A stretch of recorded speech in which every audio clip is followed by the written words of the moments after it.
জুলাই গণহত্যার বিচার বিলম্বিত করার অপচেষ্টা হলে সরকার ছাড় দেবে না।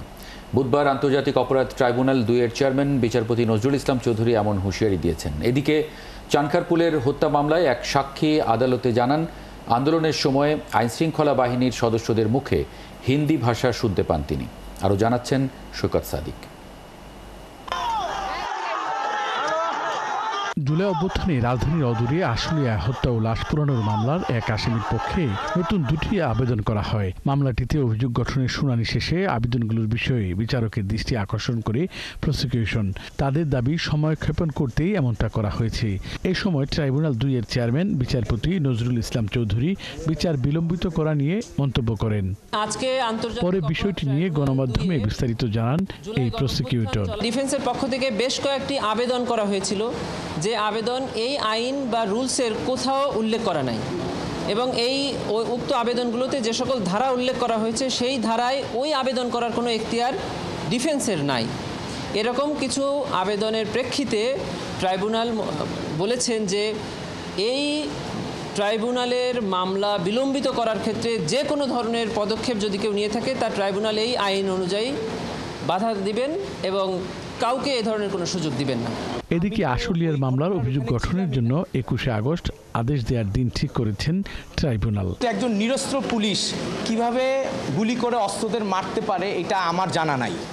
এই সাবমিশনটাই আমরা কোর্টকে দিয়েছি এবং আমার যে ভিডিও ফুটেজ ওইখানে ক্লিয়ারলি দেখা যাচ্ছে আমি আমার পুলিশ ভেস্ট পরে হেলমেট পরে আমি থানা থেকে পালায় যাচ্ছি। পুলিশের যে র্যাঙ্ক থাকে সেখানে যারা থানাতে কাজ করে তাদের নামের পাশে উইদিন ব্র্যাকেট নিরস্ত্র থাকে। তার মানে এই না যে উনি অস্ত্র বহন করে নাই। উনি অস্ত্র বহন করেছেন কিনা এটা ভিডিও ডকুমেন্টে প্রমাণিত আছে। ওনাদের রেজিস্টারে বলা আছে যে তার কাছে কি অস্ত্র ছিল না ছিল, এটা এভিডেন্সে প্রমাণ হবে। আর ট্রাইব্যুনাল 1-এ তৃতীয় দিনের মতো চলে চানখারপুলে 6 জনকে হত্যা মামলার সাক্ষ্য গ্রহণ। শহীদ ইয়াকুবের মা সহ 3 জন সাক্ষী দিয়েছেন। ইয়াকুবের মা তার হত্যার জন্য শেখ হাসিনা ও ওবায়দুল কাদের সহ আসামিদের বিচার চান। এই ঘটনার জন্য দায়ী সাবেক প্রধানমন্ত্রী শেখ হাসিনা, সাবেক স্বরাষ্ট্রমন্ত্রী আসাদুজ্জামান খান কামাল, সাবেক সেতুমন্ত্রী ওবায়দুল কাদের। এক সাক্ষী দাবি করেন, আন্দোলনের সময় গুলিবর্ষণকারীদের একজন হিন্দি ভাষায় কথা বলেছেন। যারা গুলি করছিলেন তারা হিন্দি ভাষায় কথা বলছিলেন একজন, এবং কি শব্দ সেটাও বলেছেন, এবং এটা ডিফেন্স পক্ষ চ্যালেঞ্জ করেছেন, কিন্তু উনি সরাসরি উত্তর দিয়েছেন না আমি শুনেছি, ইধারাও শব্দ প্রয়োগ করেছেন। এই মামলার সাক্ষ্য গ্রহণ 20 আগস্ট পর্যন্ত মুলতবি করেছে ট্রাইব্যুনাল 1। সৈকত সাদিক, 71, ঢাকা। ক্ষমতাচ্যুত প্রধানমন্ত্রী শেখ হাসিনা আন্দোলনকারীদের ওপর গুলি চালানোর নির্দেশ দেন, আর তৎকালীন স্বরাষ্ট্রমন্ত্রী আসাদুজ্জামান খান কামাল সর্বোচ্চ বল প্রয়োগের সিদ্ধান্ত নেন। পরে আইনশৃঙ্খলা বাহিনী তা বাস্তবায়ন করে। গণ অভ্যুত্থানের সময় চানখারপুল হত্যা মামলার তদন্ত সংস্থাকে দেয়া উপদেষ্টা আসিফ মাহমুদের জবানবন্দিতে এসব তথ্য উঠে এসেছে। আরও জানাচ্ছেন সৈকত সাদিক। জুলাই আন্দোলনের অন্যতম সমন্বয়ক আসিফ মাহমুদ সজীব ভুঁইয়া টানা 36 দিনের আন্দোলনে গুমের শিকার অথবা তৎকালীন ডিবি কর্মকর্তা হারুনের নির্যাতনের পরও হাল ছাড়েননি তিনি। ঘোষণা দেন কমপ্লিট শাটডাউনের। জুলাই গণঅভ্যুত্থানে চানখারপুলে শহীদ আনাত সহ 6 জন হত্যা মামলায় তদন্ত সংস্থার কাছে জবানবন্দি দিয়েছেন আসিফ ভুঁইয়া। এই মামলার 1 নম্বর সাক্ষী করা হয়েছে তাকে। আসিফ মাহমুদ জবানবন্দিতে উল্লেখ করেন, যখন সারা দেশে ইন্টারনেট বন্ধ করা হয় তখন 19শে জুলাই আত্মগোপনে থেকেই গুমের শিকার হন তিনি। একই পরিণতি হয় নাহিদ ইসলামেরও। কোথায় আটকে রাখা হয় তখন না জানলেও অভ্যুত্থানের পর আয়নাঘর পরিদর্শনে গিয়ে বুঝতে পারেন এখানে গুম করে রাখা হয়েছিল তাদের। গুম থেকে মুক্তির পর হাসপাতালে ভর্তি হন। সেখানেও গোয়েন্দা বাহিনী আন্দোলন স্থগিতে ভিডিও বার্তা দেওয়ার জন্য চাপ দেয়। রাজি না হলে নির্যাতন করা হয় তাকে। পরদিন তুলে নিয়ে যাওয়া হয় ডিবি কার্যালয়ে। ডিবি কার্যালয়ে রমনা জোনের ডিসি ফজলে ইলাহি ও ডিসি হুমায়ুন জোর করে ক্ষমতাচ্যুত প্রধানমন্ত্রী শেখ হাসিনা এবং আসাদুজ্জামান খান কামালকে দেখানোর জন্য একটি ভিডিও বার্তা দিতে চাপ দেন। 6 দিন আটকে রেখে জোরপূর্বক তা আদায় করা হয়। পরে সামাজিক যোগাযোগ মাধ্যমে এটি ছড়িয়ে দেয় গোয়েন্দারা। 5 আগস্ট শেখ হাসিনার পতনের দিন তিনিও রাজধানীর চাংখারপুল এলাকা দিয়ে কেন্দ্রীয় শহীদ মিনারে প্রবেশের চেষ্টা করেন।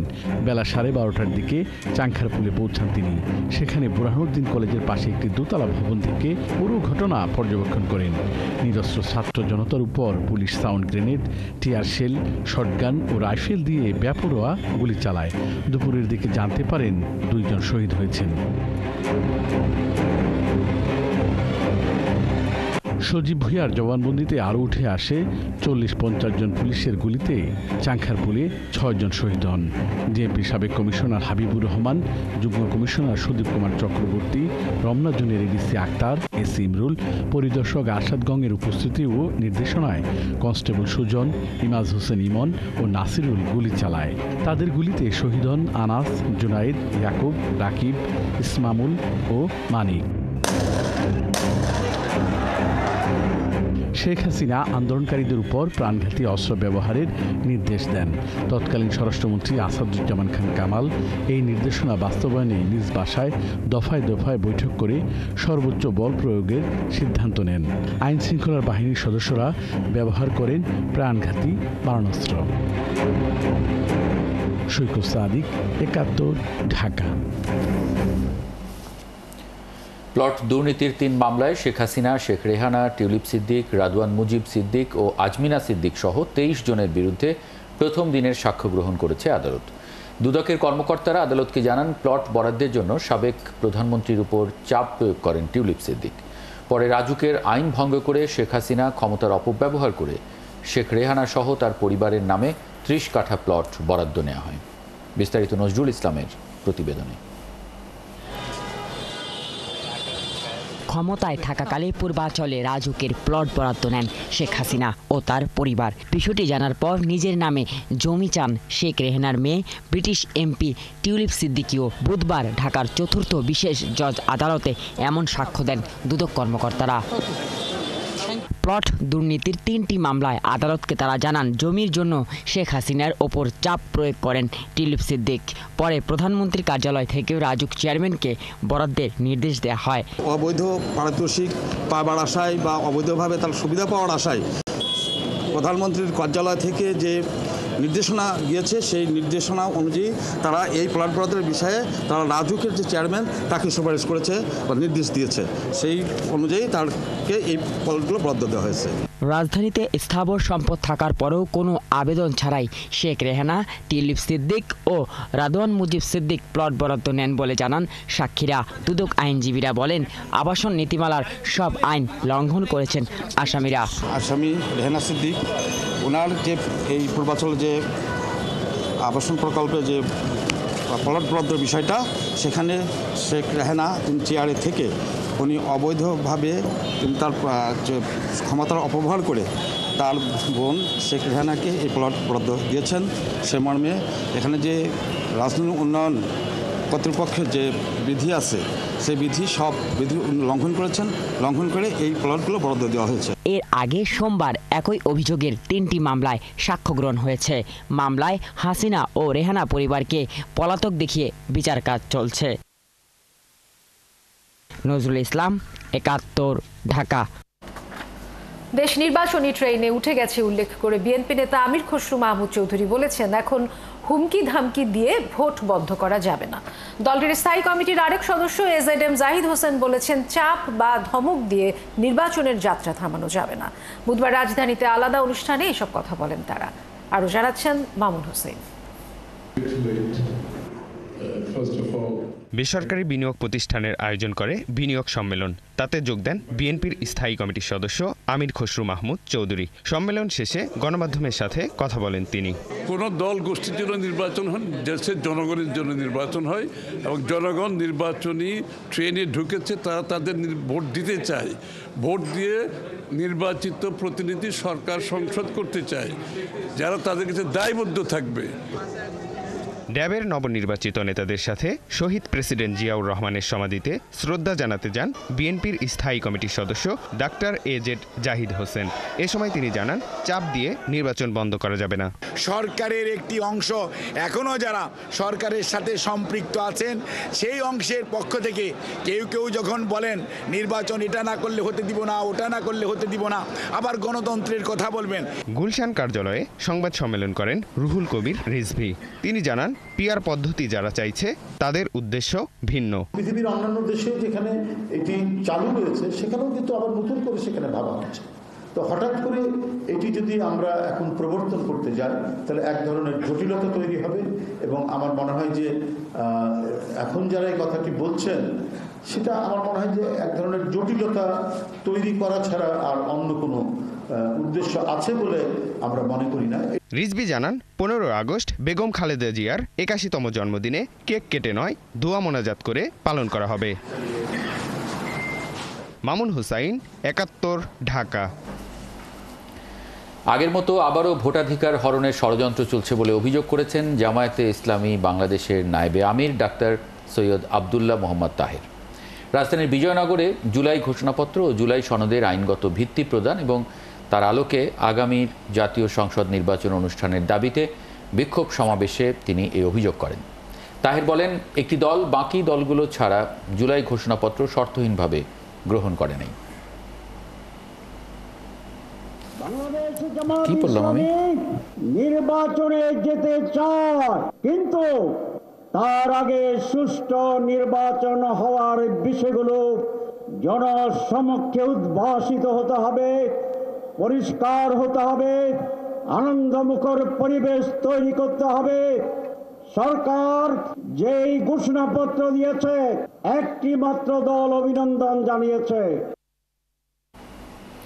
নির্বাচনের মাধ্যমে ক্ষমতা হস্তান্তরে সরকার প্রস্তুত বলে জানিয়েছেন প্রধান উপদেষ্টা ডক্টর মোহাম্মদ ইউনূস। তিনি বলেন, সুষ্ঠু ও স্বচ্ছ নির্বাচন আয়োজনের জন্য সরকার কঠোর পরিশ্রম করছে। নির্বাচনের সব কার্যক্রম শেষ করতে তিনি জনগণের কাছে প্রতিশ্রুতিবদ্ধ বলেও জানান প্রধান উপদেষ্টা।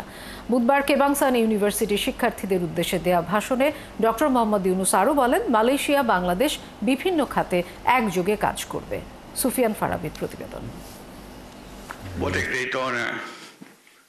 রাষ্ট্রীয় সফরের তৃতীয় দিনে মালয়েশিয়ার কেবাংসান ইউনিভার্সিটির শিক্ষার্থীদের উদ্দেশ্যে বক্তব্য দেন প্রধান উপদেষ্টা ডক্টর মোহাম্মদ ইউনূস। বাংলাদেশে জুলাই অভ্যুত্থানে তরুণদের ভূমিকার কথা তুলে ধরেন প্রধান উপদেষ্টা।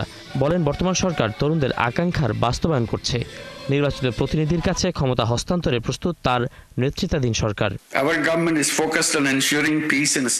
আমাদের সরকার শান্তি ও স্থিতিশীলতার উপর গুরুত্ব আরোপ করছে। আমরা গণতন্ত্রকে শক্তিশালী করতে ও জনগণের হাতে ক্ষমতা ফিরিয়ে দিতে প্রতিশ্রুতিবদ্ধ। সংস্কার আমাদের সর্বোচ্চ অগ্রাধিকার। আমাদের একটি স্পষ্ট লক্ষ্য আছে এবং বিস্তারিত কর্মপন্থা আছে। আমরা এগিয়ে যাওয়ার বিষয়ে দৃঢ় সংকল্পবদ্ধ। and a strong determination to move forward. এ সময় বাংলাদেশ ও মালয়েশিয়ার আগামী দিনের সম্পর্ক নিয়ে কথা বলেন প্রধান উপদেষ্টা। জানান, সেমিকন্ডাক্টর, হালাল ইন্ডাস্ট্রি সহ বিভিন্ন সম্ভাবনাময় বিষয়ে একসঙ্গে কাজ করবে দুই দেশ। We want to deepen our cooperation with Malaysia. আমরা আমাদের দ্বিপাক্ষিক সম্পর্ক আরও দৃঢ় করতে চাই। আমরা একসাথে সমৃদ্ধ ও উদ্ভাবনী ও অন্তর্ভুক্তিমূলক ভবিষ্যৎ গড়তে পারি। সেমিকন্ডাক্টর, হালাল ইন্ডাস্ট্রি সহ বিভিন্ন বিষয়ে আমরা একসাথে কাজ করতে পারি। জলবায়ু পরিবর্তন ও ক্রমবর্ধমান বৈষম্য এবং দ্রুত পরিবর্তনশীল প্রযুক্তির মতো বিষয়গুলো নিয়ে আমরা একসাথে কাজ করতে পারি। আমি সত্যি বিশ্বাস করি যে শিক্ষা ও গবেষণায় একসাথে কাজ করার মাধ্যমে আমরা বিশ্বের বুকে মডেল হতে পারি। মালয়েশিয়ার তরুণ শিক্ষার্থীদের প্রতি প্রধান উপদেষ্টা বলেন, শুধু দেশ নয়, কাজ করতে হবে বিশ্বের সমস্যা নিয়ে। আমি শিক্ষার্থী বন্ধুদের প্রতি আহ্বান জানাবো যে শুধু দেশ নয়, বিশ্বকে নিয়ে ভাবতে হবে। বিশ্ব যদি বদলে যায়, আমাদের দেশও পাল্টে যাবে। তিনি বলেন, আধুনিক বিশ্বে তরুণ উদ্যোক্তা প্রয়োজন।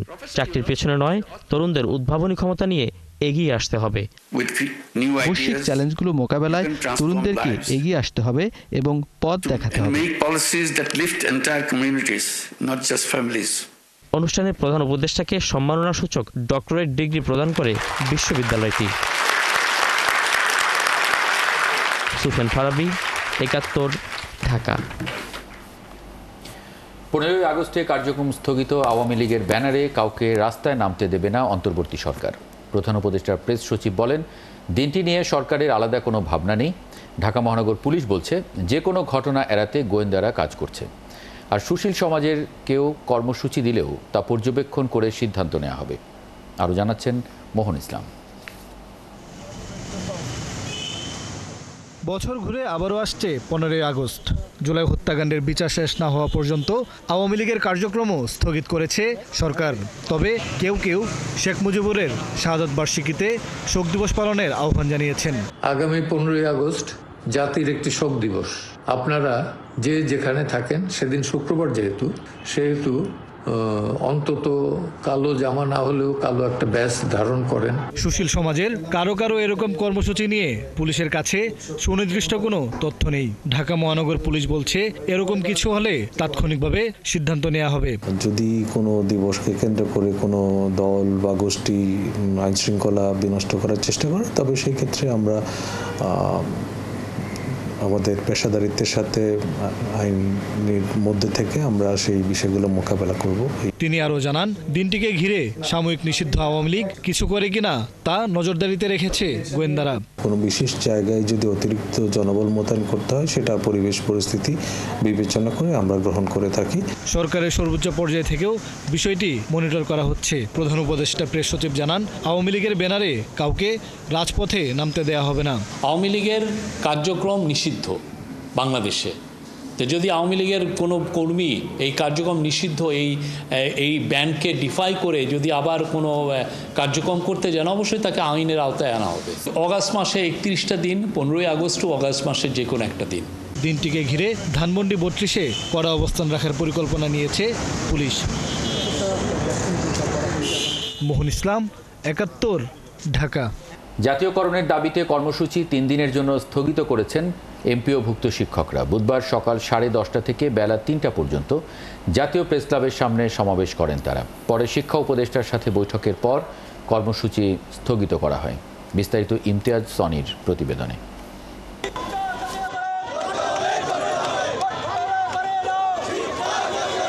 এমপিওভুক্ত শিক্ষা জাতীয়করণ প্রত্যাশী জোটের ব্যানারে আয়োজিত সমাবেশে যোগ দেয় 64 জেলার এমপিওভুক্ত শিক্ষক কর্মচারীরা। জাতীয়করণের পাশাপাশি সরকারি শিক্ষকদের ন্যায় বাড়ি ভাড়া, উৎসব, চিকিৎসা ও বিনোদন ভাতা বৃদ্ধির দাবি জানায় সারা দেশ থেকে আসা কয়েক হাজার শিক্ষক ও কর্মচারীরা। বেতন ভাতার দিক দিয়ে অনেক বিশাল একটা বৈষম্য রয়েছে। যেমন বাড়ি ভাতা, চিকিৎসা ভাতা আমাদেরকে মূল বেতনের মাত্র 1500 টাকা দেওয়া হয়, যা অত্যন্ত দুঃখজনক এবং লজ্জাস্কর বিষয়। কোনো একটা অদৃশ্য কারণে আমাদের শিক্ষকদেরকে বঞ্চনার শিকার হতে হচ্ছে। 12,500 টাকা বেতন নিয়ে একজন শিক্ষক সে কিভাবে তার পরিবার চালাবে, সে কিভাবে শিক্ষা দিবে? 12,500 টাকার 25% শিক্ষকরা কিভাবে তার সন্তান, মা বাবা, ভাই বোনদের নিয়ে ঈদ করে? 100% ঈদ বোনাস এবং সর্বোপরি আমরা একটা জাতীয়করণের দাবি করছি। মহাসমাবেশ চলাকালে জোটের 10 সদস্যের প্রতিনিধি দল সচিবালয়ে যান। পরে তারা এসে জানায়, মন্ত্রণালয় তাদের দাবিগুলো পর্যালোচনা করার আশ্বাস দিয়েছে। আমাদের যে প্রস্তাবনাটা এটা 3 দিনের ভিতর ওনাদের কাছে দেওয়ার জন্য ওনারা পার্সেন্টেজ আকারে অর্থ মন্ত্রণালয়ে পাঠাবে। আজকের মতো কর্মসূচি প্রত্যাহার। আমরা যে নির্দিষ্ট আমাদের ফেস রিলিজে নির্দিষ্ট কর্মসূচি দিয়েছি, ডেট দিয়েছি, সেটা চলমান থাকবে। এর আগে সমাবেশের কারণে পল্টন থেকে হাইকোর্ট পর্যন্ত সড়কে যান চলাচল বন্ধ হয়ে যায়। এতে ভোগান্তিতে পড়ে যাত্রী ও চালকেরা। ইমতিয়াজ সনি, 71, ঢাকা।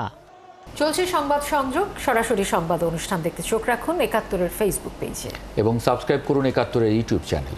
71-এর সঙ্গে থাকুন।